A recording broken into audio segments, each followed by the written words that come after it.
एक छोटे से कस्बे के किनारे एक तंग गली में रेहाना नाम की एक महिला अपनी छोटी सी ठेले वाली दुकान चलाती थी। उसकी दुकान पर सिर्फ दो ही चीजें मिलती थीं, मैगी और मिल्क शेक।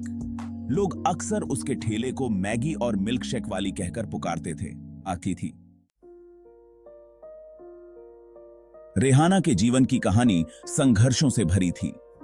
उसके पति का कई साल पहले एक दुर्घटना में निधन हो गया था और तब से वह अकेले ही अपने दो बच्चों की परवरिश कर रही थी। उसकी दुकान से होने वाली कमाई से ही उसका घर चलता था।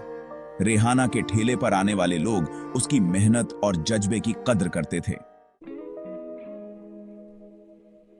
सुबह सुबह वह अपनी पुरानी साइकिल पर चढ़कर बाजार जाती और वहां से ताजी सब्जियां, दूध और मैगी के पैकेट खरीद कर लाती।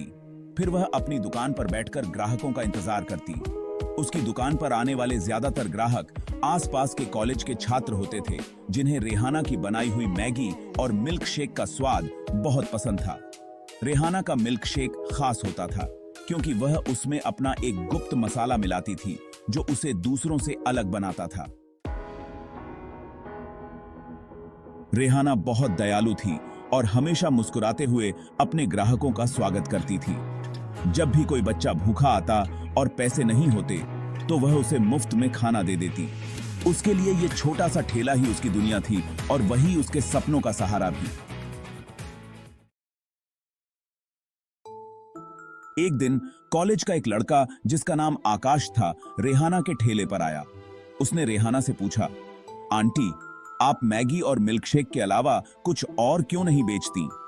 आपका खाना तो इतना स्वादिष्ट है, लोग जरूर पसंद करेंगे। रेहाना ने मुस्कुराते हुए जवाब दिया, बेटा, मेरे पास इतना पैसा नहीं है कि और चीजें खरीद कर बेच सकूं। मैं तो बस अपनी रोजी रोटी चलाने के लिए ये काम कर रही हूं। आकाश ने रेहाना की स्थिति को समझा और सोचा कि उसकी मदद कैसे की जाए। उसने अपने दोस्तों के साथ मिलकर एक योजना बनाई। अगले दिन आकाश और उसके दोस्तों ने कॉलेज के सारे छात्रों को रेहाना के ठेले पर बुलाया। उन्होंने सोशल मीडिया पर रेहाना के ठेले की तारीफ करते हुए एक वीडियो भी बना डाली, जो जल्द ही वायरल हो गई। देखते ही देखते रेहाना के ठेले पर भीड़ उमड़ने लगी। लोग दूर दूर से उसके मशहूर मैगी और मिल्क शेक का स्वाद चखने आने लगे। उसकी कमाई भी बढ़ने लगी और अब वह अपने ठेले में और भी चीजें शामिल करने लगी, जैसे सैंडविच, चाय और पकौड़े। कुछ ही महीनों में रेहाना की दुकान काफी मशहूर हो गई। उसने अपनी मेहनत और ईमानदारी से उस दुकान को एक छोटी सी कैफे में बदल दिया।